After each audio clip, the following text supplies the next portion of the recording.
संस्कृति અને સમુદાય। આના પહેલાના વિડિયોમાં આપણે ભણી ગયા કે ભારતીય સંસ્કૃતિ શું છે, એના લક્ષણો કેવા છે। હવે આજે આપણે ભણીશું ભારતીય સંસ્કૃતિના સ્વરૂપો। વિભાગ સી 2 માર્ક્સમાં આ પ્રશ્ન પૂછવામાં આવે છે કે ભારતીય સંસ્કૃતિના સ્વરૂપો સમજાવો।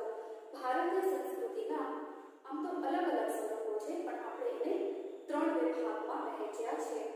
પ્રશિષ્ટ કે ભદ્રવર્ગીય अथवा मार्गी परंपरा, लोक संस्कृति अथवा देशी परंपरा અને ત્રીજું આદિવાસી સંસ્કૃતિ। વિભાગ સી 2 માર્ક્સમાં આ પ્રશ્ન પૂછી શકાય છે। હવે આપણે ભણીશું પ્રશિષ્ટ ભદ્રવર્ગી अथवा मार्गी परंपरा। વિભાગ ડી 3 માર્ક્સમાં આ પ્રશ્ન પૂછવામાં આવે છે। આપણી ભારતીય સંસ્કૃતિના પ્રશિષ્ટ કે ભદ્રવર્ગીય मार्गी परंपरा में विविध प्रकारनी विद्या शाखाओं, कलाओं और भाषाओं समावेश थाय छे, जेमां धर्मशास्त्र एटले के धर्म संबंधी विगतो दर्शाववामां आवी छे। नीतिशास्त्र के जेमां आचार संबंधी विगतो दर्शाववामां आवी छे। व्यक्ति पोते ज समाजमां रहे छे तो एनो सामाजिक दरज्जो शुं छे एना प्रमाणे एना आचार विचार केवा होवा जोईए ए बाबत अहींया दर्शाववामां आवे छे।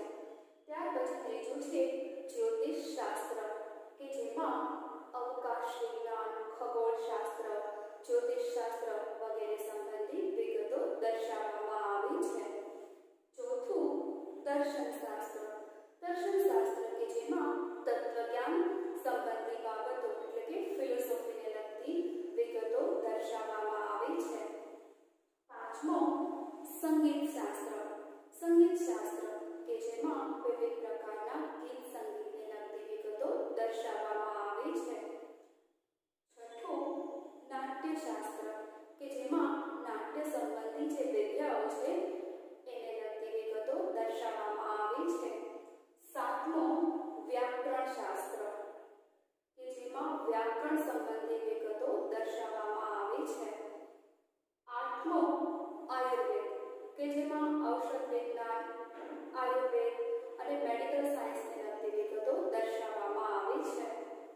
अने नवमो वास्तु अने शिल्प। वास्तु अने शिल्प के जेमां वास्तुशास्त्र, शिल्प स्थापत्य एने लगती विगतो दर्शाववामां आवी छे।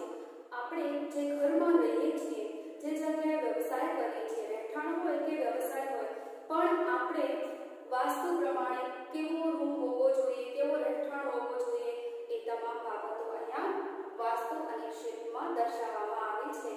આ બધા જે શાસ્ત્રો છે એ મૂળભૂત સંસ્કૃત ભાષામાં લખાયેલા હતા, એટલા માટે તેને પ્રશિષ્ટ પરંપરા તરીકે પણ ઓળખવામાં આવે છે।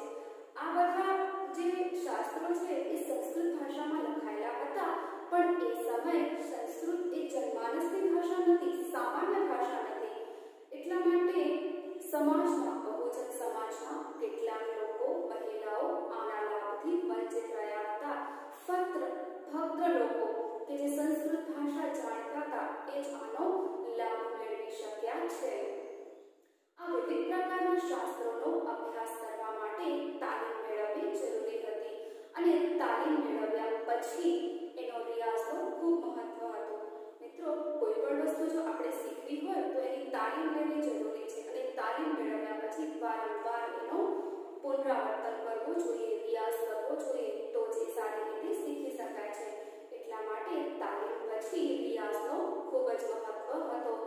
કાળક્રમે ધીમે ધીમે આ પરંપરામાં અનેક ધાર્મિક સાંપ્રદાયિક તત્વો ઉમેરાતા ગયા અને આપણી વિશિષ્ટ ભારતીય સંસ્કૃતિનો વિકાસ થતો ગયો।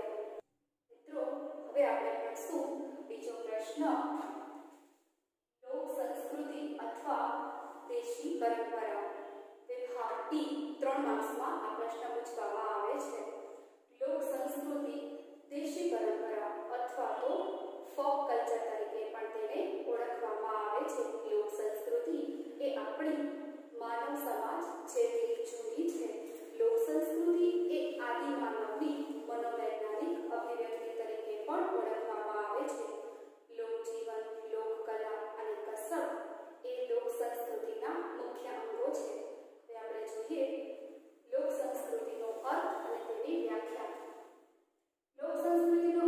अर्थ અને વ્યાખ્યા શ્રી જોરાવરસિંહ જાદવ લોક સંસ્કૃતિનો અર્થ આ રીતે આપે છે કે સંસ્કૃતિના સીમાડામાં સમાઈ જતી બોલીઓ, કંઠસ્થ સાહિત્ય, સંગીત કલા, ઉત્સવો, ધર્મ, વસ્ત્રાલંકારો, ખેતી, પશુપાલન, નૌકાયાન, હથિયારો, ઘર ખોરડા, રાજ રચીલો, દેવમંડળ, આચાર વિચાર, સંસ્કાર વગેરેનો લોક સંસ્કૃતિમાં સમાવેશ કરવામાં આવે છે. શ્રી જોરાવરસિંહ જાદવે લોક સંસ્કૃતિની વ્યાખ્યા આપતા એવું જણાવ્યું છે કે લોક સંસ્કૃતિ એ આપણા જુદી જુદા જે પ્રદેશો છે, જે ગામો છે, જે નેસડા છે, એમાં વિવિધ પ્રકારની જે બોલીઓ બોલવામાં આવે છે, એટલે કે સીમાડામાં સમાઈ જતી બોલીઓ, જુદા જુદા પ્રદેશની સીમાડાની જે બોલીઓ બોલવામાં આવે છે, જેમાં આપણી લોક સંસ્કૃતિના દર્શન થાય છે. આપણું કંઠસ્થ સાહિત્ય, જેમ કે આપણા ગુજરાતીઓમાં ઝવેરચંદ મેઘાણીનું સાહિત્ય, આપણું સાહિત્ય જે આપણી લોક સંસ્કૃતિ દર્શાવે છે. આપણી સંગીત કલા વિવિધ પ્રકારના પ્રસંગોએ અને તહેવારોએ વિવિધ પ્રકારના આપણે જે ગીતો ગાતા હોઈએ છીએ, જેમ કે જન્મ સમયના ગીતો, લગ્ન ગીતો, મરણ વખતે જે મળસિયા ગાતા હોઈએ છીએ, જુદા જુદા તહેવારો પ્રમાણે ગવાતા ગીતો, હોળીના ગીતો, આ બધાનો સમાવેશ સંગીત કલામાં થાય છે, જે આપણી ભાતીગળ ભારતીય સંસ્કૃતિ દર્શાવે છે. આપણા વિવિધ પ્રકારના ઉત્સવો, આપણે અલગ અલગ તહેવારો ઉજવીએ છીએ, સાથે સાથે વિવિધ પ્રકારના ઉત્સવોની પણ ઉજવણી કરતા હોઈએ છીએ, જેમ કે અષાઢી બીજના દિવસે ભગવાન શ્રી કૃષ્ણ બહેન સુભદ્રા સાથે નિઝામથી મોસાળ સુધીની એમની જે રથયાત્રા છે, એનો ભવ્ય ઉત્સવ આપણા ભારતમાં ઉજવવામાં આવે છે. શ્રી જગન્નાથપુરીમાં એનો ઉત્સવ ઉજવવામાં આવે છે અને આપણા ગુજરાતમાં અમદાવાદ શહેરમાં પણ આ ભવ્ય રથયાત્રાનો ઉત્સવ ઉજવવામાં આવે છે. એવી જ રીતે ગામડાઓમાં કેટલાક જે ભાતીગળ ઉત્સવો ઉજવવામાં આવે છે, જેમ કે જન્માષ્ટમીના દિવસે ઉજવાતો ગોરમાનો ઉત્સવ. જન્માષ્ટમીના દિવસે ગામડાઓના જે આહિરાત ગામો છે, એમાં ભગવાન શ્રી કૃષ્ણની અને રાધાજીની માટીની મૂર્તિ બનાવવામાં આવે છે અને આ મૂર્તિને જેટલા પણ અલંકારો છે, સોના ચાંદીના એ તમામ અલંકારોથી સુશોભિત કરવામાં આવે છે, જેનો ગોરમા તરીકે ઓળખવામાં આવે છે. સાતમના દિવસે આ ગોરમાને કોઈ આહિરના ઘરે રાતવાસો કરે છે, એટલે કે ભગવાન એના ઘરે મહેમાન બનીને રહે છે અને ભગવાનને મહેમાન બનાવી યજમાન બનવાનો યશ તો કોઈકના ફાળે જ આવે છે. કોઈ આહિરાત આ ગોરમાને પોતાના ઘરે રાતવાસો કરાવે છે અને જન્માષ્ટમીના દિવસે સાંજે આહિરાણી સોળે શણગાર સજી સારા સારા વસ્ત્રો પહેરી, સારા સારા અલંકારો પહેરી, માથે પાટ ધારણ કરી એની ઉપર આ ગોરમાને બેસાડી અને નજીકના નદી કે જળાશયોમાં પધરામણી કરવા માટે જાય છે. ત્યાર પછી ગામમાં ચૂલો સળગે છે. આવા કેટલાય આપણા ઉત્સવો અને તહેવારો એ આપણી ભારતીય સંસ્કૃતિની ઝાંખી કરાવે છે.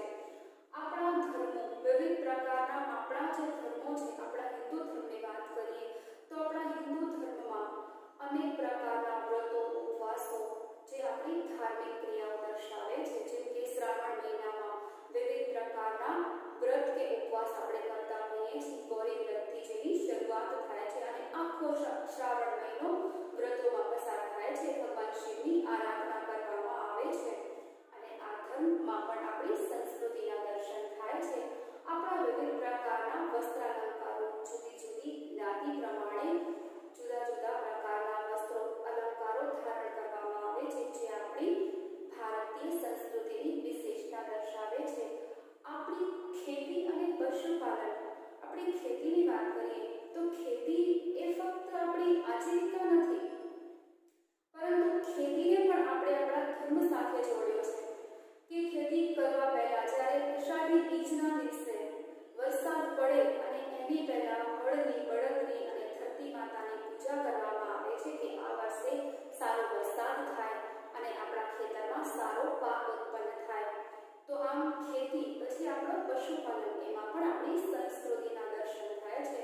પશુપાલનની આપણે વાત કરીએ તો એમાં ગાય, કે જેને હિન્દુ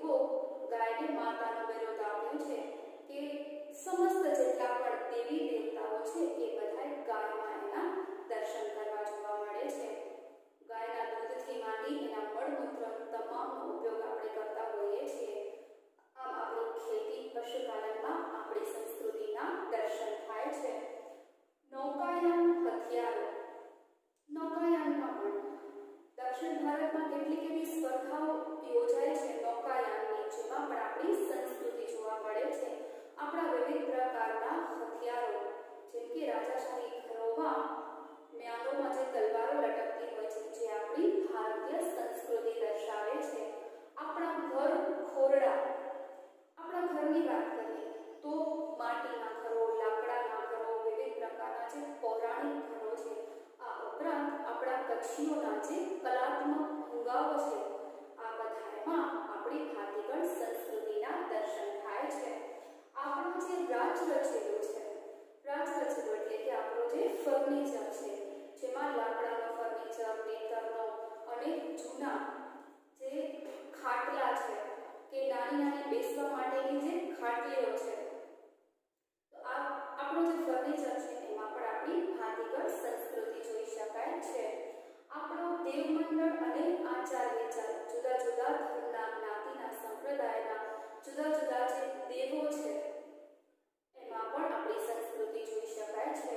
આપણા જે આચાર વિચાર છે, દરેક અલગ અલગ પ્રદેશ પ્રમાણે અલગ અલગ ધર્મના લોકોના અલગ અલગ આચાર વિચાર જોવા મળે છે. આ બધાનો સમાવેશ સંસ્કૃતિમાં કરવામાં આવે છે.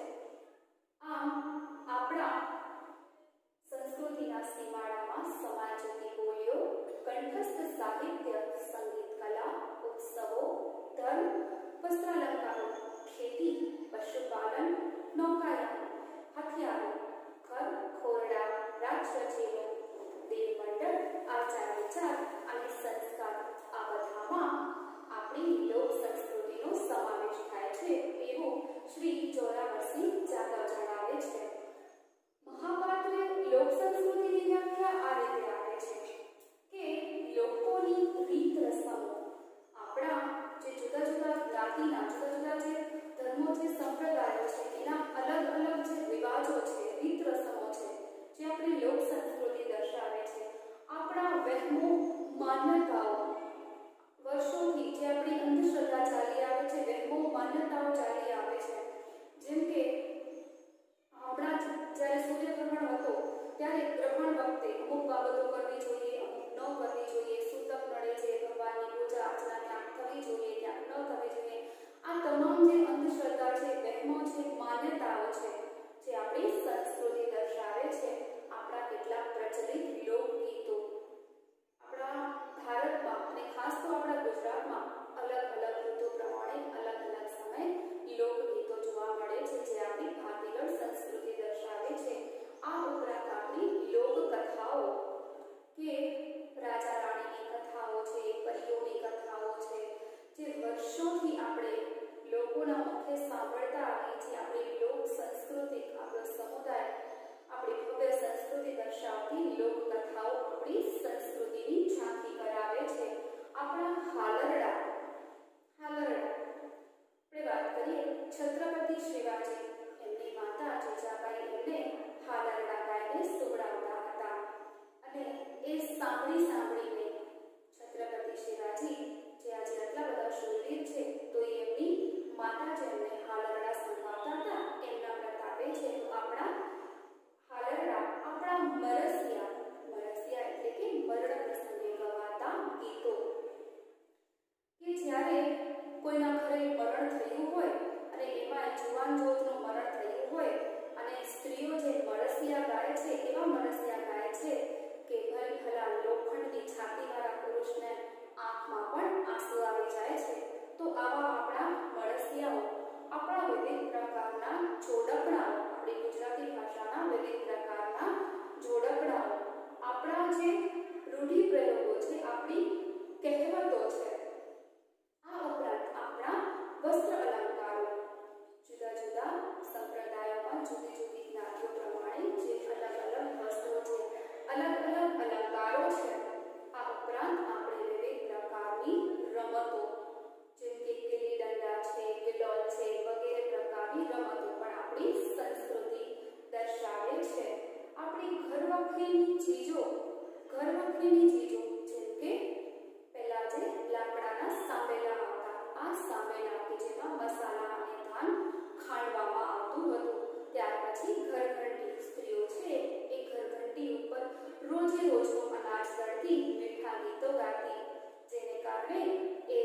અનાજમાંથી જે રોટલો બનતો એ લોટમાંથી એ ખૂબ મીઠો લાગતો. તો આપણી જે ઘરઘંટીઓ છે, જે ફાનસ છે, પહેલાના જમાનામાં લાઇટો કે એવી કોઈ સુવિધા નથી અને હજી પણ ઘણા ગામડાઓમાં આવી સુવિધા જોવા મળતી નથી. તો આપણો ફાનસ એના અજવાળે જે તમામ પ્રકારના કાર્યો થતા. તો આ ફાનસ છે, ઘરઘંટી છે, સાંવેલો છે, આ ઉપરાંત મસાલા વાટવા માટે જે પથ્થરનો ઉપયોગ કરવામાં આવતો અને ગોલ પથ્થર કે જેને લોટણીઓ કહેવાતો, આ તમામ પ્રકારની ઘરવખરીની ચીજોમાં આપણી સંસ્કૃતિના દર્શન થાય છે.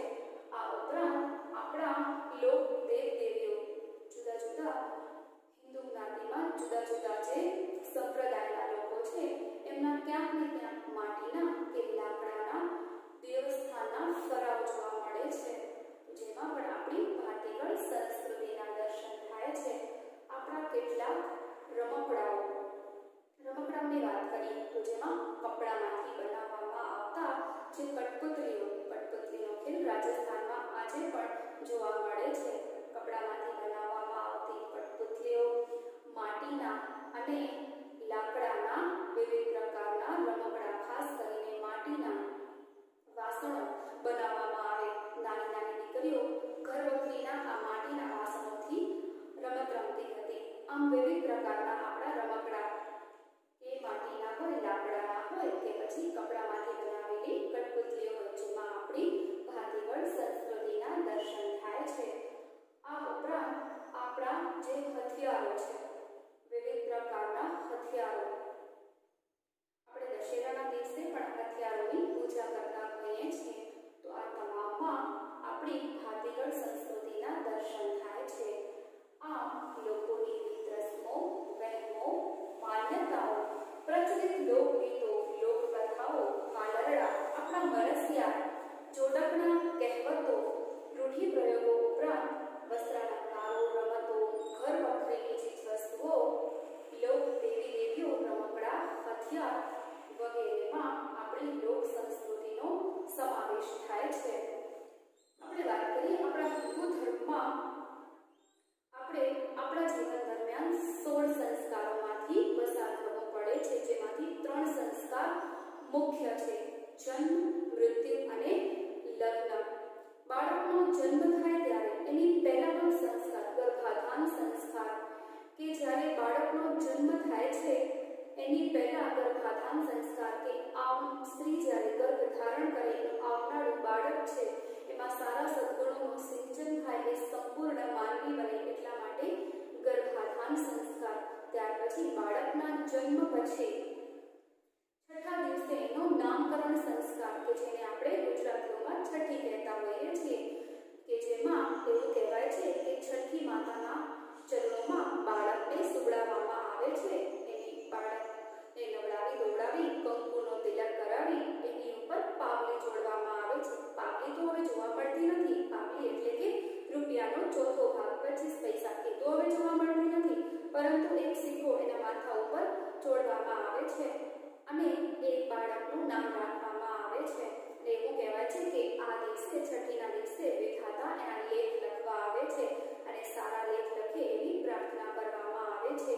આ ઉપરાંત બાળક જ્યારે મોટું થાય છે, કંઈક ખાતા શીખે છે, સૌથી પહેલી વાર જ્યારે ખાતા શીખે છે ત્યારે એના મોઢામાં મધનું ટીપું મૂકવામાં આવે છે. એટલા માટે મૂકવામાં આવે છે કે એની જીભ હંમેશા મીઠી રહે. એનો અર્થ એમ છે કે એની વાણી હંમેશા મીઠી રહે. પ્રથમ વખત જ્યારે બાળકનું મુંડન કરાવવામાં આવે ત્યારે એના માથા ઉપર સ્વસ્તિક કે ઓમ કંકુથી દોરવામાં આવે છે. એનો મતલબ એમ થાય છે કે બાળકનો મગજ હંમેશા શાંત રહે અને આગળ વિકાસ કરી શકે, સારા સકારાત્મક વિચારોનો ઉદ્ભવ થાય એટલા માટે કરવામાં આવે છે.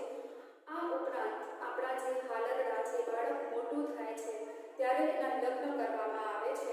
લગ્ન સમયે જે પીઠી ચોળવી, હાથમાં મીંડળ બાંધવું, ચોળીના 4 ફેરા ફરવા, આ બધું આપણી સંસ્કૃતિમાં જોવા મળે છે. આ ઉપરાંત છેલ્લો સંસ્કાર કે જ્યારે વ્યક્તિનું મૃત્યુ થાય છે અને જેને અગ્નિ આપવામાં આવે છે તો એનો અગ્નિ સંસ્કાર એ છેલ્લો સંસ્કાર છે.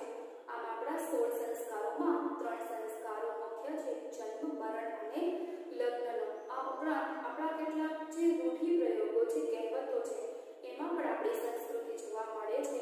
જેમ કે આપણે ગુજરાતીની વાત કરીએ, કોઈ વસ્તુને આપણે અનદેખી કરવી હોય, ઇગ્નોર કરવી હોય, તો આપણે ઘણીવાર કહેતા હોઈએ છીએ કે આ ખાડા કામ કરવા. કોઈ બહુ મુશ્કેલ કામ કરવું હોય, બહુ જ ટફ હોય, મુશ્કેલ હોય, તો આપણે ઘણી વખત કહેતા હોઈએ છીએ કે આ તો લોઢાના ચણા ચાવવા જેવું છે. આ બધી આપણી જે રૂઢિપ્રયોગો છે, કહેવતો છે, કે જેમાં આપણી ભાતીગળ સંસ્કૃતિના દર્શન થાય છે. આમ આપણી ભારતની વસ્તીના મોટા ભાગના લોકો દેશી પરંપરાને વહન કરનારા છે. દેશી પરંપરા મૌખિક સ્વરૂપમાં રહી છે. તેના વિકાસમાં પુસ્તકોનો કોઈ વિકાસ જોવા મળતો નથી. પુસ્તકોનો સીધા આધાર વિના પણ આપણી આ સંસ્કૃતિ જોવા મળે છે. એક પેઢીમાંથી બીજી પેઢીમાં હસ્તાંતર દ્વારા તેનો વિકાસ થતો જોવા મળ્યો છે. અને કૃષિ અર્થતંત્રવાળા આપણા ગ્રામ સમુદાયમાં આપણા લોકગીતો, નાટ્ય સ્વરૂપો અને ચિત્રકલાનો વિકાસ થયો છે. આ બાબતમાં આદિવાસી સંસ્કૃતિ અને આપણી લોક સંસ્કૃતિ ઘણો સામ્ય ધરાવે છે. વ્યક્તિની બાહ્ય અભિવ્યક્તિ ભલે અલગ અલગ હોય, તફાવતવાળી હોય, પરંતુ સંસ્કૃતિના આત્મામાં મૌલિકતા જોવા મળે છે. ગામમાં દેવો ભલે અલગ અલગ હોય, પરંતુ એની પૂજા અર્ચનાની રીત એક સરખી જોવા મળે છે. નાગ દેવતા, શીતળા માતા, ગણપતિ ભગવાન, આ બધા જે દેવો છે એ આપણા ભારતના દરેક ગામમાં એની પૂજા થાય છે, પણ એના નામ અલગ અલગ જોવા મળે છે. આપણા ભારતની વાત કરીએ તો આપણા ભારતમાં જે ગુજરાત રાજ્ય આવેલું છે, ગુજરાતમાં આપણા ગરબા, ભવાઈ, મહારાષ્ટ્રમાં લાવણી, પંજાબમાં ભાંગડા અને આસામનો બિહુ વગેરેમાં આપણી લોક સંસ્કૃતિના દર્શન થાય છે. આપણા ગુજરાતના ગરબા અને ભવાઈ એ તો આખા વિશ્વમાં જાણીતા છે.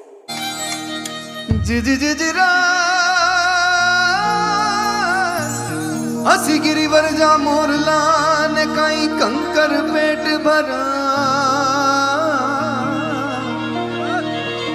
हे आसा जी रात आवे ना बोलिए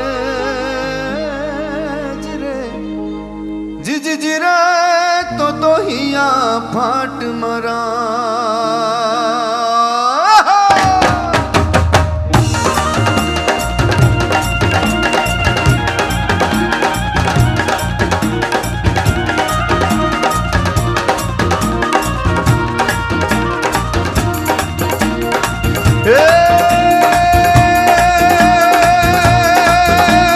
लांबो डगलो मुझो माकड़ी शिरे पाघड़ी राती लांबो डगलो मुझो माकड़ी शिरे पाघड़ी राती अरे बोल बोल तो तोली तोली छेल छबीलो गुजराती तन छोटू पण मन मोटू तन छोटू पण मन मोटू छे खमीर बनती जाती अरे भले लाग तो मोड़ो હું છેલ છબીલો ગુજરાતી ભાઈ છેલ છબીલો ગુજરાતી ભાઈ છેલ છબીલો ગુજરાતી. જોયું ને મિત્રો, આપણી ભવાઈ એ આખા વિશ્વમાં એટલી જ પ્રખ્યાત છે. વર્તમાન સમયમાં આધુનિક અસરને લીધે આપણી જે સંસ્કૃતિ છે એ લુપ્ત થવા માંડી છે. એની લોકપ્રિયતા ઘટી છે. વ્યક્તિ જન્મ, મૃત્યુ અને લગ્ન સમયે વિવિધ પ્રસંગોમાં આ સંસ્કૃતિની અનુભૂતિ કરે છે. આવી છે આપણી ભારતીય લોક સંસ્કૃતિ. નમસ્તે.